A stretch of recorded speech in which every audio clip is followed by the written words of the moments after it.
Shaun McInnes here, back on the GameSpot live stage at E3 2014. I am joined by Amy and Phil, who are here to show us tabletop racing. Yep. A bit of a change of pace from the game that we were just checking out, which was grim, dark fantasy. This one's slightly different. For anybody who hasn't heard of tabletop racing, how would you describe it? So, tabletop racing is a AAA micro combat racer. Okay. And it's actually being developed by one of the original co-creators of the Wipeout series. So the development team are actually based in Liverpool in the UK. They're called Playrise Digital, and they're made up of lots of ex-racer developers. So they've got super high racing credentials, ex-Sony Liverpool studio, ex-Bizarre Creations. So definitely worth picking up. The game itself comprises of 8 levels, which can be driven forwards or in reverse. In reverse, they're a totally different challenge. Yeah. There's also 17 fully upgradable cars. So you actually collect coins, earn coins as you drive. And with those coins, you can basically purchase upgrades for your vehicles, and that can just be performance upgrades. So, you know, better acceleration, better grip, better turbo. You can actually purchase new cars altogether. Certain cars are locked to certain championships, but I'll talk about that a little bit more in a moment. Sure. And in addition to that, you can also purchase weapon wheels. So weapon wheels are essentially like power-ups. So it's very much about choosing the right wheels for the right race. Some examples of some weapon wheels would be bling wheels. So these help you earn more coins as you race. As you would gather from the name. As you would gather from the name. Yeah. There's also Centurion wheels, which are a lot more old school. They basically carve up any opponents that are trying to overtake you. Oh, of course. Yeah. In addition, there's Peace Bomb wheels, and Peace Bomb wheels they will strip all active weapons on track for all your opponents. So it's very, very useful and should be deployed at the right moment because it only regenerates once each lap. So obviously it's a combat racer, so there's 4 power-ups that you can pick up on track. There's Speed Boost, which is quite obvious, can get you out of tricky situations and can help you out on those jumps and on those alt routes. In addition, there's Mines, which you can just leave on track. You can also use them to evade certain attacks, like EMP Strike, which creates a circle of destruction around the car. Anyone in the way is toast. Right. And then there's Missiles, which, quite obvious, you can lock onto your targets in front, or essentially anyone who's behind. No one is safe from attack. So it really is interesting stuff. So let's talk about, well, we actually just finished a race here. We're going to just adjust your microphone adjust slightly. my microphone. There we go. That's the beauty of live internet television. So obviously it's on Vita, which is why we're shooting off screen right here. Can you tell us about what's going on screen? Yeah, so basically this is Quick Race mode. This is one of 4 modes that is within the single player campaign. So Quick Race is exactly what it says. You can just dive straight into the action. There's 4 different types of race. There's a pure race for those more hardcore racing fans. There's combat racing, which is what the game is about at heart. You can also do an elimination race and a time trial. And then if we come out of here, we can also see the additional modes in single player. So there's special events, over 30 special events that you can take part in, and they're usually specific types of races, so we outlined just a few there. There's also the likes of time trial and hot lap, which is just one single lap that's completely timed. And some of the special events are actually tied to certain cars to just add more to the challenge. There's also a drift mode, which is, again, for your more hardcore racing fan. Sure. And there's also a championship mode, which is made up of 4 different trophies. And this goes from amateur right through to expert. So there really is something for people of all skill levels. See, we're in the garage here. And as I was saying before, here's all the different weapon wheels that you can purchase. There's 17 different cars that you can choose from. Some are quite interestingly named. Some cars actually come with their own special abilities. So, for example, the Bugatti Carb Injection comes with its own protective shield. The Bunnymobile actually comes with the ability to jump, so you can essentially get around those. Awesome. It does. Come on, Yeah. It's kind of like Dumb and Dumber-esque, Oh, yeah. which always helps. This The is Shaggin' Wagon. Yeah, exactly right. Who wouldn't want to pay homage to that?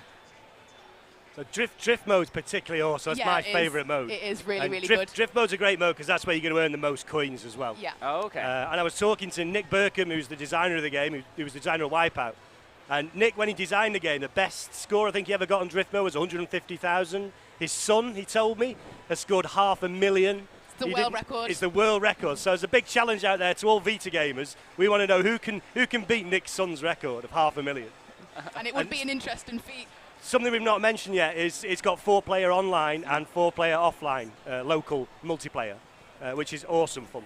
It really is. If you can handle the madness, get online. All right. Good advice. So we're getting some questions in the live chat here. People are wondering about platforms. Is it a Vita exclusive? Do you have plans to bring it to other platforms? What's the situation? Well, it's currently also available on mobile, but this really is the best version that's out there. The guys have worked really hard to enhance all of the levels. They've doubled the poly count on the geometry on the tracks. They've doubled the texture resolution. 60 frames a second, buttery smooth. Twin stick. Twin stick, that's There's no it. auto accelerate. Exactly. And then you can also look behind you as well, so which is very rear touch. tactically handy. Right. Robbie Jones was asking about multiplayer. You did cover that briefly a moment before, but is there a difference in modes? Can anything you do single player be played multiplayer?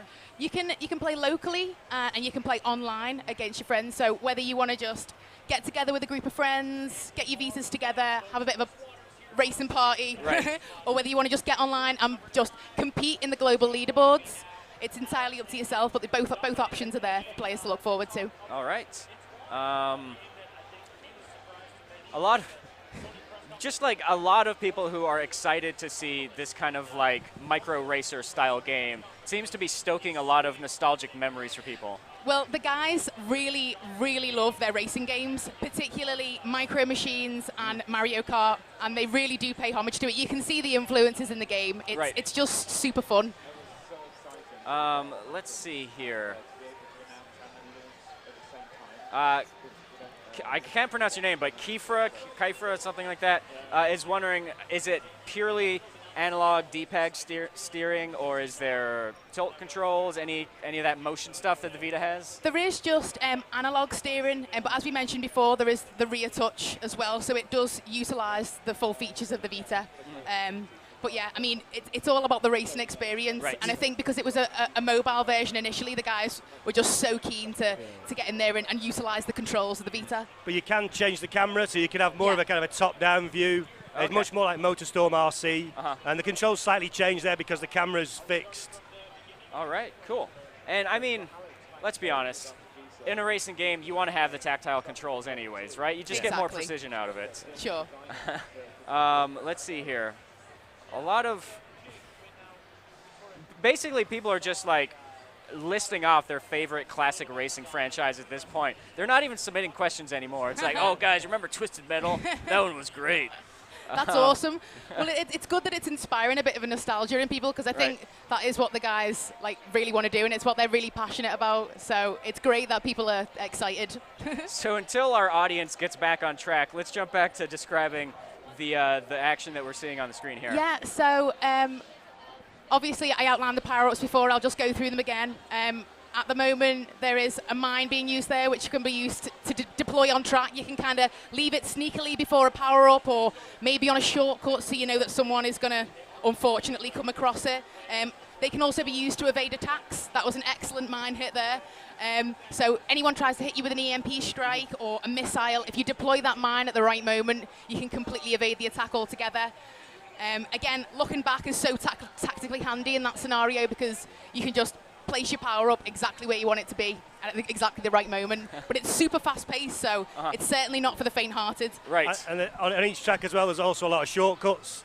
So it's a lot about learning where the shortcuts are to cut the corners, and they're all different when you play in reverse as well. Yeah, totally different, a completely different challenge. But obviously, depending on the type of race that you're involved in, you know, for a speed trial, for example, you need to know where those shortcuts are, because as you progress up and the difficulty gets a little bit more intense, you really need to know that to take it full advantage. Otherwise, you're not going to get your 3 stars, and it does become a bit of an obsession. Right. It's never quite enough to just complete a race. You need those 3 stars. You need to get those coins to get your upgrades, and you need to equip your vehicles ready for the next race. All right, guys, sounds good. We are out of time at this point, but before I let you go, can you let us know any sort of release date information that you might have? Where it's going to be out in summer on PS Vita, obviously.